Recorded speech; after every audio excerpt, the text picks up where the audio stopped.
I mean, it's interesting because Bassem Youssef is a product of January, February 2011, when he literally comes out of nowhere.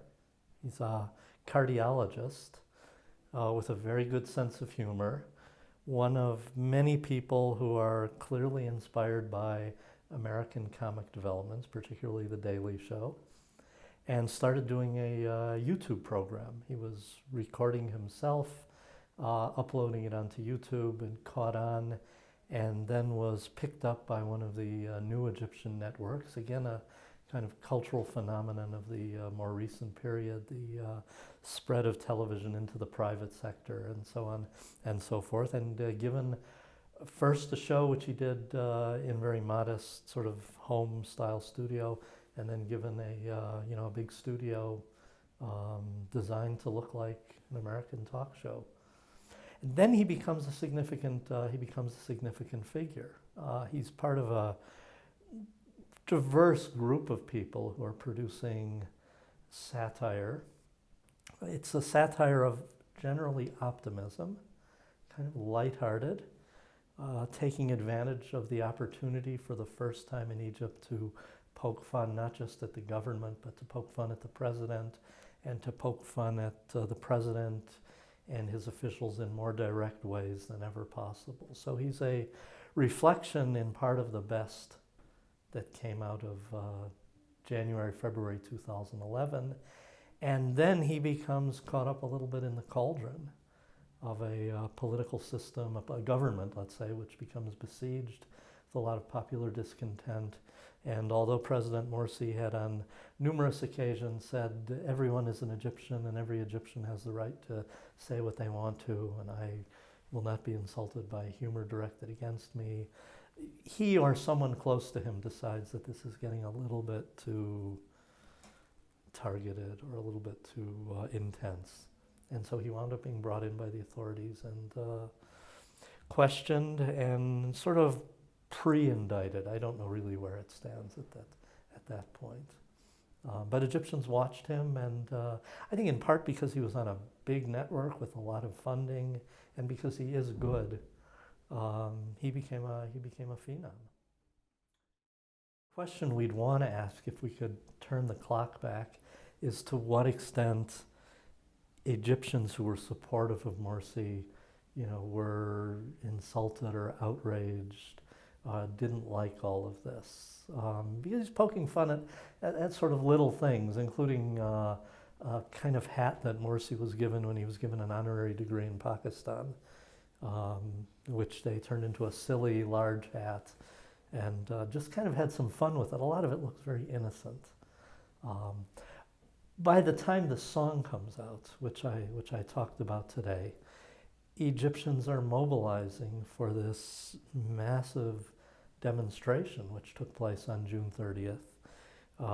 Grossly inflated statistics about how many people were in the streets, probably grossly inflated statistics about how many people had signed these petitions, but a massive popular vote of no confidence in the government, which may have come and gone.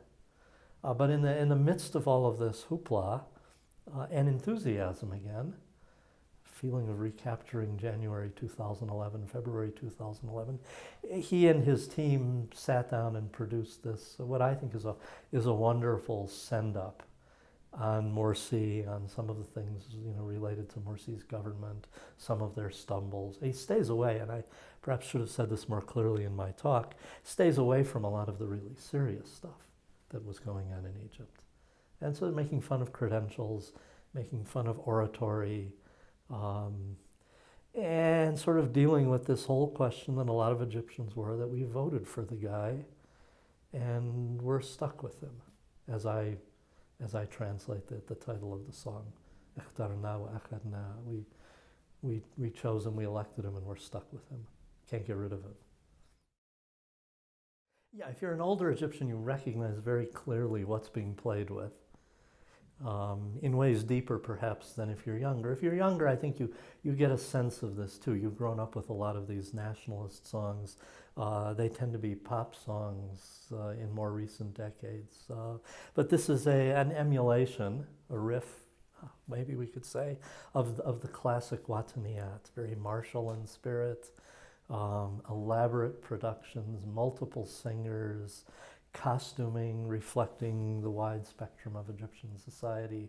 So in this, 12 to 15 person backdrop, we see peasants, we see workers, we see soldiers, policemen, a couple of professionals, and that's all very reflective of that.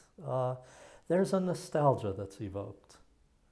And I think it's a pervasive nostalgia, even for those who would remain very critical intellectually of the political system that evolved out of the 1952 Nasser Revolution. This was, for that generation, this was their childhood. For many, it was their formative years. It was really the last great golden age of pop culture for many people. Movies, the birth of TV, songs, things like that. So there's a lot that's sort of there floating around that they're having fun with. And part of what I think they're having fun with is the fact that for Morsi and his devout supporters, not the casual supporters, many of whom like all this stuff also, but this was a period that they recognize as one that was, particularly demonic. They were in prison. Their voices were silenced. Their cadres were either driven out of the country, thrown in prison, beaten, in some cases executed, in some cases beaten to death. So for them it's a very dark period.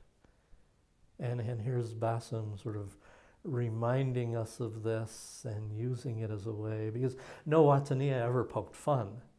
I mean, some people, we can look at them and laugh at some of the symbolism now, but this was heartfelt. And now we're having a Wataniya where he's just sort of making fun of this government. And that's a kind of double edge, I think. There really is no politics in Egypt, and I think that's may have been necessary. This may have been something that almost had to play itself out, but Egypt was a society for the first time in a long time of real politics up until June 30th. And now it's not a place of politics, it's a place of curfew, it's a place of strict censorship. The plugs have been pulled from broadcast outlets that are not towing the line. Is there room for humor? There's always room for humor, but this is not a humor that's inclusive anymore. This isn't the warm-heartedness of the crowd. Some of the famous lines, calling Mubarak back, we were just joking. Telling Mubarak to leave so that I can go home and eat. So there was a lightness, and that lightness continued on really up until, and so when I sort of call this the last laugh of the Egyptian Revolution, I sort of see this as the last light moment, because I don't see humor that's really light anymore. I see humor that's much more partisan. As Bassem Youssef's take on the government may have been, we've now crossed into another phase. And I don't think people are able to laugh as much at each other's humor the way they were beforehand. I mean, there were Salafi and Islamist comic groups and troops and videos that were really very funny. They had a line, you knew what their, social agenda was, and sort of in terms of certain conservative politics, but it was all euphoric. We've gotten rid of something that we thought we never would see go. And now the coalition has split into, two broad camps. It may be inching back together. Some people are suggesting that the degree of the military crackdown will take away any facade of tolerable authoritarian bargain. But I think that's a ways down the road. In the sense that the last laugh is that we're not stuck with him. If we go out into the streets and we invoke this mass demonstration calling for him to leave, it may have been a fantasy on June 30th, but by July 3rd, July 4th, it wasn't a fantasy anymore. And in fact, one of the things that we'll need to look at in the future is at what point the demand began to shift, or the recognition that it might actually play itself out began to appear to be realistic. So suddenly, a couple days later, within a week, let's say, Bassem is facing a situation where he, in a sense, got what he wanted, but got more than he bargained for. And so now the question in Egypt really has become, was this bargain worthwhile? We had the authoritarian bargain for all of these years to keep certain forces at bay. And now we've got another bargain, almost the same but rawer. People are being incarcerated, people are being shot, people are being brutalized. And is this the Egypt that we really want to see? The only way you can accept that kind of Egypt is if you demonize your enemy to the point where they're all terrorists. That's the rhetoric of the military regime. There were guns in the crowd. Probably were. Were they for self-defense? Were they for policing? Were they for heading off a charge of camel thugs the way we saw in January of 2011? Or were they there because this was really, an armed terrorist organization? I'm being facetious in a sense, but that's the rhetoric, and we still hear that from a lot of people. So many of Bassem's colleagues have slid into that. Bassem himself published a piece early on, I think much to his credit, kind of saying it's a simplification, but perhaps poignant in that way. Let's not do to them what they did to us. In other words, let's leave room for criticism, let's leave room for satire. Well, there's not much room for satire in Egypt today, certainly against the regime.